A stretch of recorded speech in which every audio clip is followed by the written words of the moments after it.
Hello साथियों, मैं सबिहा स्वागत करती हूँ आपका संपूर्ण आईएएस के करंट अफेयर सीरीज में। और आज एक नए विषयों पे चर्चा करेंगे और आपकी तैयारी को और बेहतर बनाने का प्रयास करते हैं। सबसे बात करते हैं कि मिथिला की पेंटिंग, भोजपुरी की मिठास और कई हस्तियों को अपने आप में समेटे हुए, जैसे कि अशोक की धर्मध्वजा, बुद्ध की करुणामय भूमि और पूरे भारत को एक अखंड भारत के रूप में समृद्ध करने वाला, स्थापित करने वाला, भारत को एक नए आयामों के साथ शुरू करने वाला बिहार। जी हाँ, मैं बात कर रही हूँ बिहार की। आज उसे एक पिछड़ापन, आर्थिक पिछड़ापन, शिक्षा के रूप में पिछड़ापन, गरीबी, बेरोजगारी और अलग अलग नामों से परिभाषित किया जाता है। तो हम लोग जानेंगे कि आखिर क्यों। एक समय था कि बिहार यानी कि मगध उस समय में पूरे भारतवर्ष की राजधानी हुआ करती थी। चंद्रगुप्त मौर्य ने एक अखंड भारत का निर्माण शुरू किया तो मगध से। तो आखिर ऐसा क्या हुआ कि बिहार पूरी तरह से पिछड़ गया?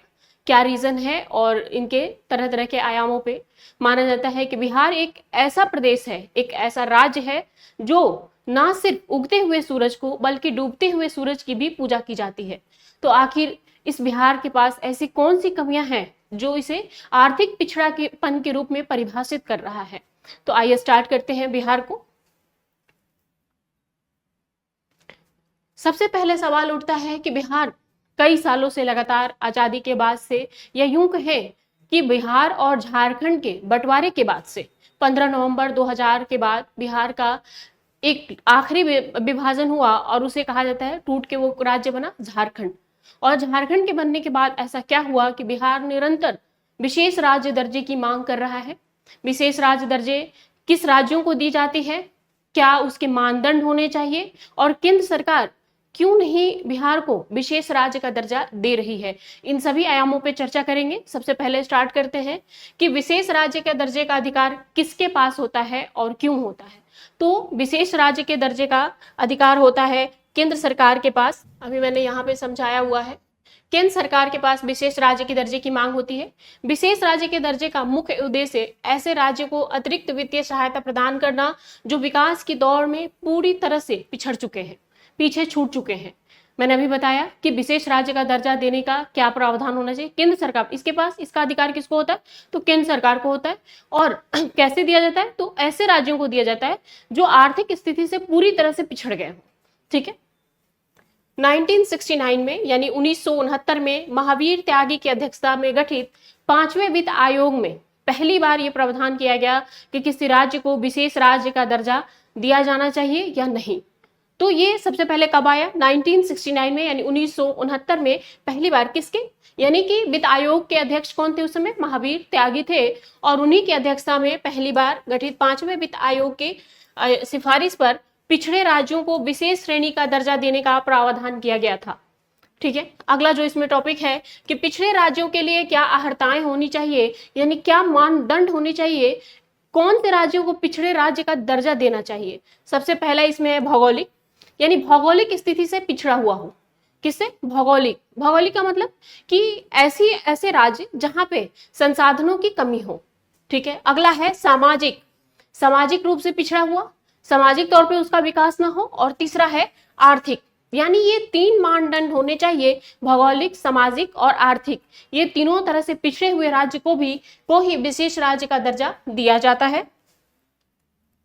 अगला है, सबसे पहले अगर कोई राज्य विशेष राज्य की मांग कर रहा है कि हमें विशेष राज्य का दर्जा मिलना चाहिए, तो उसके पास क्या होगा कि उसे एक तो सामाजिक, भौगोलिक और आर्थिक रूप से पिछड़ापन होना चाहिए। जब उन्हें विशेष राज्य का दर्जा दिया जाता है तो उन्हें न सिर्फ वित्तीय सहायता दी जाती है, बल्कि कर जो होते हैं, जो टैक्सेशन होते हैं, उनमें भी कुछ छूट प्रावधान किया जाता है।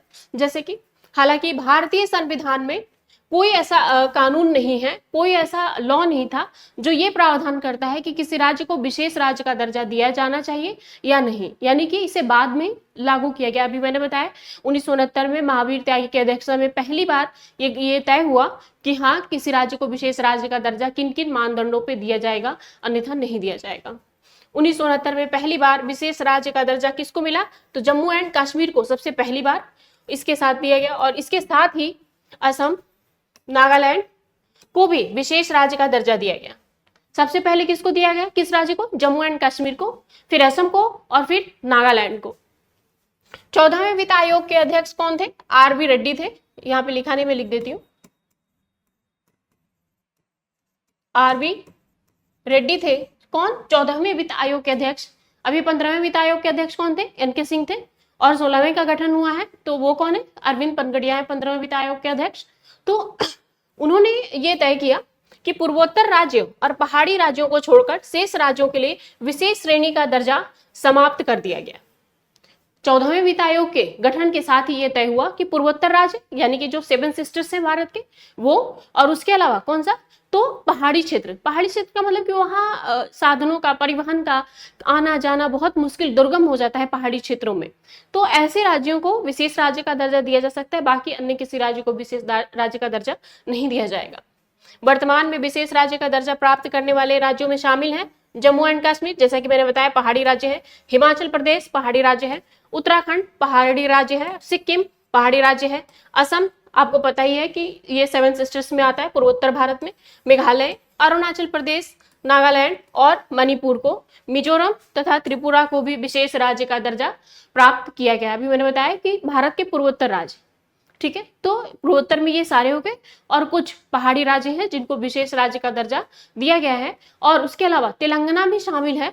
तेलंगाना को इसलिए दिया गया था क्योंकि वो आंध्र प्रदेश से अलग होकर बना था, ठीक है। 2014 में तेलंगाना का जब गठन किया गया भारत के 29वें राज्य के रूप में, तो उस समय, क्योंकि उस समय जम्मू एंड कश्मीर डिवाइडेशन नहीं था, वो भी राज्य थे, केंद्र शासित प्रदेश नहीं थे, तो 29वां ही था। तो उसमें ये हुआ कि तेलंगाना जो है वो टूट के बना है, ठीक है, तो इसलिए वहां पे उसको दिया गया विशेष राज्य का दर्जा, क्योंकि उसके पास संसाधनों का अभाव था, ठीक है, उसके पास जो होनी चाहिए संसाधन और इन सब चीजों का अभाव था, वित्तीय व्यवस्थाएं अच्छी नहीं थी, इसलिए दिया गया उसको। आइए अगला टॉपिक देखते हैं। इसमें यह है कि विशेष राज्य दर्जे का लाभ किस किस को मिलता है, कौन कौन से राज्य होते हैं जो विशेष राज्य के दर्जा दिए जा सकते हैं और उनके क्या लाभ हो सकते हैं, क्यों मांगते हैं। जैसे आप देख रहे हो कि बार बार बिहार मांग कर रही है, बिहार फिलहाल में मानसून सत्र शुरू हुआ, वैसे ही बिहार ने मांग किया और केंद्र सरकार ने इसे फिर से खारिज कर दिया। तो रीजन क्या होगा उसके पीछे, और क्या ऐसा होता है कि लगभग मतलब जो स्टेट्स हैं या बिहार ही इतने टाइम से विशेष राज्य दर्जे की मांग कर रहा है, क्यों कर रहा है, रीजन उसके पीछे सबसे बड़ा है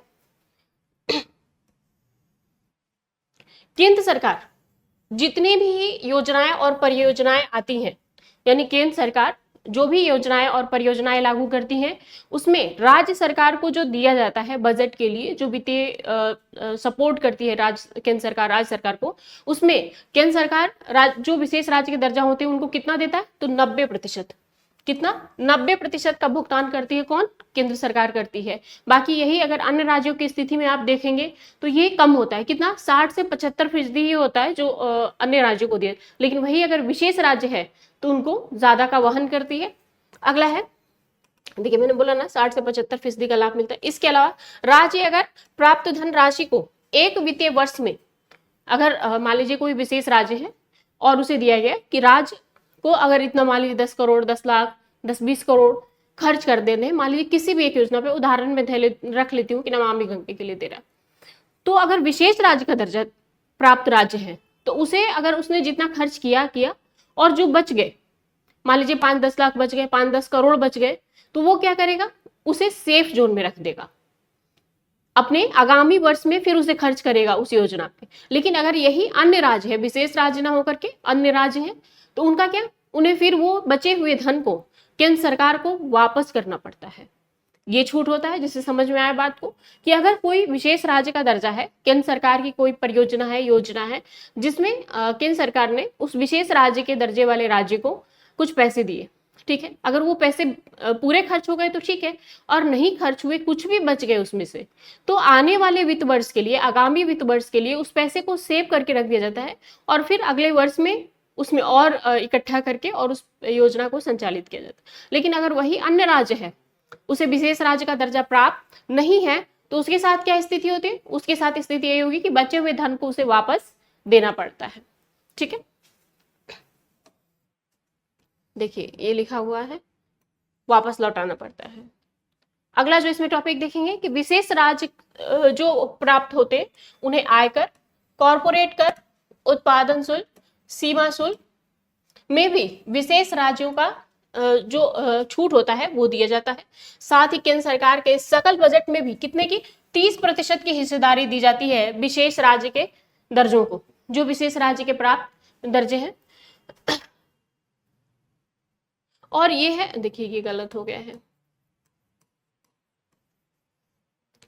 किसे नहीं मिलता है और क्यों नहीं मिलता है विशेष राज्य का दर्जा। सवाल ये उठता है, केंद्र सरकार चाहे तो भारत के सभी 28 राज्यों को भी विशेष राज्य का दर्जा दे सकती है, लेकिन क्यों नहीं देती है, इसके पीछे क्या रीजन हो सकता है।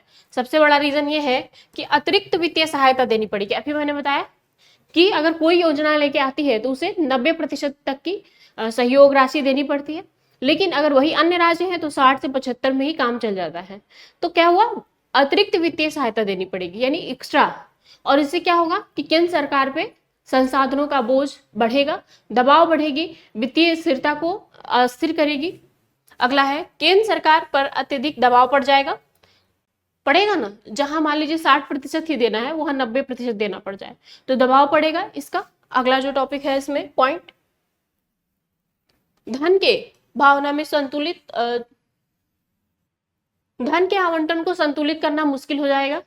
मान लीजिए किसी को 60 दिए, किसी को 50 दिए, किसी को 30 दिए, तो ये क्या होता है, अनबैलेंस जैसी स्थिति हो जाती है, धन को संतुलित करना मुश्किल होने लगता है। ऐसे तो एक फिक्स हो गया कि राज्य सरकारों को इतना इतना दिए जाना है, 60 ही दिए जाने तो 60 सबको दिए जाना है, 30 दिए जाना है तो 30 सबको दिए जाना है। लेकिन विशेष राज्य के दर्जा देने की वजह से सबसे बड़ा जो दिक्कत आता है वो ये होता है कि धन को बैलेंस करना वो मुश्किल होने लगता है। अगला है इसमें, असमानता की भावना को जन्म देगा। जैसे और भी तो राज्य हैं, उन्हें भी तो लगेगा कि इस राज्य को इतना अधिकार, जैसे अभी आप देखे होंगे कि जम्मू एंड कश्मीर में लोग बार बार बात करते थे इस मुद्दे पे कि उसे क्यों इस तरह का प्रावधान दिया गया अनुच्छेद 370 के तहत, क्यों इस तरह का, आखिर भारत का राज्य होते हुए भी इस तरह के वहाँ अलग कानून है, अलग नियम है, सब चीजें अलग है, उसका अपना लॉ है, अपना फ्लैग है, तो आखिर उसे हटाया गया ना। वो किस आर्टिकल का उल्लंघन कर रहा था, समानता के अधिकार का उल्लंघन कर रहा था। भारत के जब राज्य हैं, भारत के संघ शासित क्षेत्र में शामिल होते हैं, तो आप इस तरह से कैसे कर सकते हैं, आपका अपना लॉ कैसे हो सकता है, आपको भारत का कॉन्स्टिट्यूशन मानना होगा। तो उसी को ध्यान में रखते हुए उसी को मैं समझाना चाह रही हूँ कि असमानता की भावना होगी, बाकी राज्य को लगेगा कि केंद्र सरकार उस राज्य के लिए ज्यादा कर रही है, और वो भी किसी न किसी रीजन से, किसी विशिष्ट परिस्थिति को दर्शा के केंद्र सरकार से विशेष राज्य के दर्जे की मांग कर सकते हैं। ठीक है, इसलिए भी केंद्र सरकार सोचती है। फिर कम जनसंख्या घनत्व, जनजातीय और जनसाधारण बड़ा हिस्सा,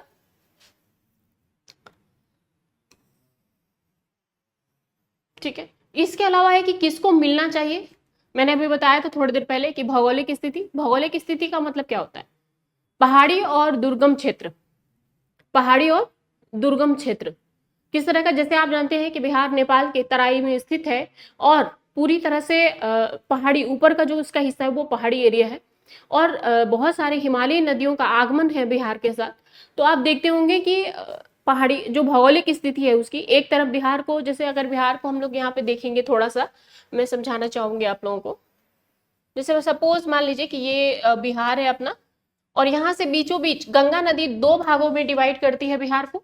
ये ऊपर का हिस्सा जो है वो नेपाल है, अंतरराष्ट्रीय सीमा साझा करता है नेपाल के साथ बिहार का। उत्तरी बिहार कौन सा, ये उत्तरी बिहार हो गया, और ये दक्षिणी बिहार। बहुत बार ऐसी स्थिति होती है कि बिहार को बाढ़ का सामना करना पड़ता है, उत्तरी बिहार को बाढ़ को, बहुत बार नहीं, मैक्सिमम टाइम यही होता है कि उत्तरी बिहार बाढ़ से डूबा रहता है और दक्षिणी बिहार सूखे का सामना करता है। एक ही राज्य है लेकिन स्थितियां दो तरह की हैं और दोनों ही खतरनाक होती है। इसीलिए कोसी नदी को बिहार का शोक कहा जाता है। क्यों कहा जाता है, क्योंकि उसका बाढ़ इतना भयावह होता है कि गांव का गांव बहा ले जाता है, खेती और बाड़ी सब कुछ चौपट करके रख देता है। तो ये हो गया भौगोलिक। उसके अलावा है कि कम जनसंख्या है तो, और जनजातीय जो इलाके हैं, जो जनजातीय लोग हैं उनकी स्थिति ज्यादा हो, वैसे राज्यों को विशेष राज्य का दर्जा दिया जाता है। अगला है कि आर्थिक तथा मध्य आधारभूत संरचना से का पिछड़ापन होना, यानी आधारभूत संरचना का भी अभाव होता है। आप लोग जैसा कि जानते हैं, अभी मैंने बताया कि 15 नवंबर 2000 को झारखंड के डिवाइडेशन के बाद बिहार के पास कुछ खनिज संसाधन वैसे बचे नहीं जिसे बिहार अपना विकास कर सके, और सब कुछ झारखंड के पास डिवाइडेशन में चला गया, जैसा कि बिहार कहता है या हम देख सकते हैं भौगोलिक स्थिति में। तो इसका आधारभूत भी क्या है, वो पूरी तरह से अवसंरचना का विकास भी क्या है, पूरी तरह से पिछड़ा हुआ है। अगला है पड़ोसी देशों के साथ सीमाओं पर सामरिक स्थिति। मैंने अभी बताया कि नेपाल के साथ अंतरराष्ट्रीय सीमा साझा करता है। भारत का एक ऐसा राज्य है बिहार जो नेपाल के साथ सीमा साझा करता है और नेपाल के तराई में बसा हुआ है। और तराई वाला इलाका कैसा होता है, ये आप लोग ज्योग्राफी में पढ़े होंगे। अगला है राज्य के वित्त में गैर व्यवहारिक प्रकृति। गैर व्यवहारिक का मतलब कि कोई इस तरह की चीजें ना हो जो उसको सहयोग देती हो। ठीक है, अगला इसमें देखेंगे बिहार को विशेष राज्य का दर्जा क्यों नहीं मिल रहा है। सवाल ये उठता है क्यों नहीं मिल रहा है। ठीक है,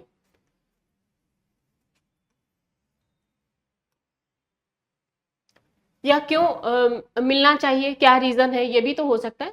औद्योगिक विकास की कमी है, सबसे जरूरी चीज तो ये है कि औद्योगिक विकास नहीं है।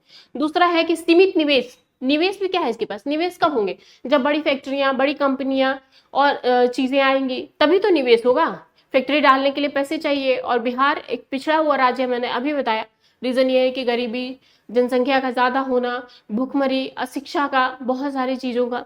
अगला है 15 नवंबर 2000 के बाद से बिहार में प्राकृतिक, उसके अलावा 15 नवंबर 2000 के बाद से बिहार और झारखंड जब से डिवाइडेशन हो गया तो अवसंरचना का विकास पूरी तरह से और खनिज संसाधन जितने भी थे वो झारखंड के पास चले गए। अगला है बिहार प्राकृतिक आपदा। मैंने बताया भी आपको कि बिहार दो, गंगा नदी बिहार को दो बराबर भागों में बांटती है। ऊपरी हिस्सा बाढ़ग्रस्त होता है और निचली हिस्सा सूखा से ग्रसित होता है।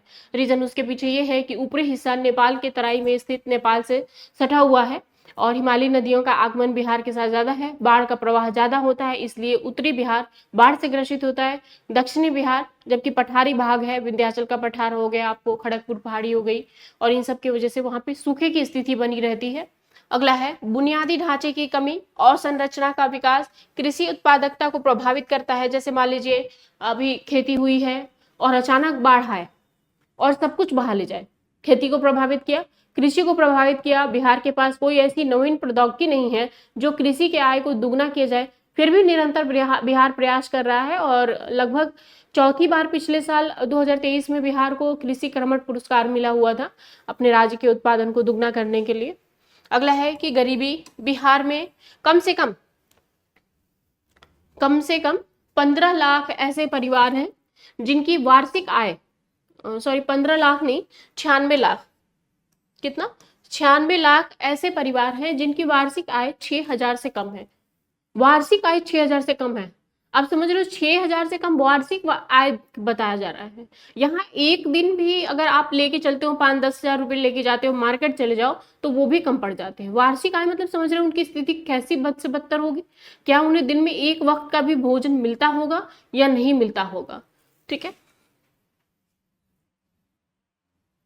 अगला है केंद्रीय सरकार ने बिहार के लिए क्या क्या किया है वर्तमान समय में। वर्तमान समय में जैसे अभी मैं बोली, जब मांग किया गया है बिहार राज्य के मानसून सत्र शुरू होते ही, तो वर्तमान स्थितियां क्या है, सरकार ने तो खारिज कर दिया कि बिहार को विशेष राज्य का दर्जा हम नहीं दे सकते हैं। लेकिन जब खारिज हो गई तो उसमें भी एक तय हुआ कि बजट 2024-25 में केंद्र सरकार ने बिहार के लिए कुछ योजनाएं दी हैं, जैसे कि मिशन पूर्वोदय योजना के तहत बिहार में अवसंरचना का विकास किया जाएगा और उसके तहत अमृतसर कोलकाता औद्योगिक गलियारे के साथ बिहार के गया में, कहा, गया में, कटिहार में नहीं, गया में औद्योगिक केंद्र का विकास किया जाएगा। कहां पे, गया में औद्योगिक केंद्र किसके साथ जोड़ा जाएगा, अमृतसर और कोलकाता के। 26,000 करोड़ की लागत से ये पूर्ण होगी। उसके अलावा है पटना पूर्णिया एक्सप्रेसवे का निर्माण किया जाएगा। उसके अलावा बक्सर और भागलपुर एक्सप्रेसवे का भी निर्माण किया जाएगा। बोधगया, राजगीर, वैशाली और दरभंगा सड़क परियोजना का विस्तार किया जाएगा। बक्सर में 2 लेन वाली गंगा नदी पे एक पुल का विकास किया जाएगा। तो ये सभी चीजें मिशन पूर्वोदय योजना के तहत केंद्र सरकार वहन करेगी बिहार सरकार के अवसंरचना के विकास को बढ़ावा देने के लिए। अगला है पर्यटन के क्षेत्र में किस तरह से हेल्प कर रही है बिहार सरकार को केंद्र सरकार। जैसे विष्णुपद मंदिर, ठीक है, इसका विकास किया जाएगा। महाबोधि मंदिर गलियारा को विकसित किया जाएगा। राजगीर में 20वें तीर्थंकर, पटना और पूर्णिया एक्सप्रेसवे का निर्माण, भुजिया का प्राचीन मंदिर, 7 गर्म जल धाराएं और नालंदा विश्वविद्यालय को एक पर्यटक केंद्र के रूप में विकसित किया जाएगा। ठीक है, नालंदा का इतिहास तो आप लोग जानते ही हैं। अगर पूछा जाए कि भारत का सबसे पुराना विश्वविद्यालय कौन सा है, तो वो तो नालंदा ही कहलाएगा। कुमारगुप्त ने प्रथम ने बनवाया था इस विश्वविद्यालय को, बख्तियार खिलजी ने ध्वस्त किया।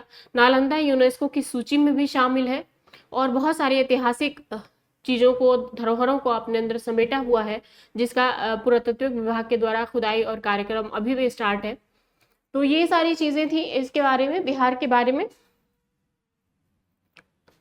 तो ये इसी के साथ ही मैं अब समाप्त करूंगी, लेकिन उससे पहले मेरा एक सवाल है कि क्या आप बता सकते हैं कि बिहार विशेष राज्य या किसी भी विशेष राज्य के दर्जे की मांग किस अनुच्छेद में दिया गया है? इसका उत्तर आप हमारे YouTube कमेंट बॉक्स में जरूर दीजिएगा।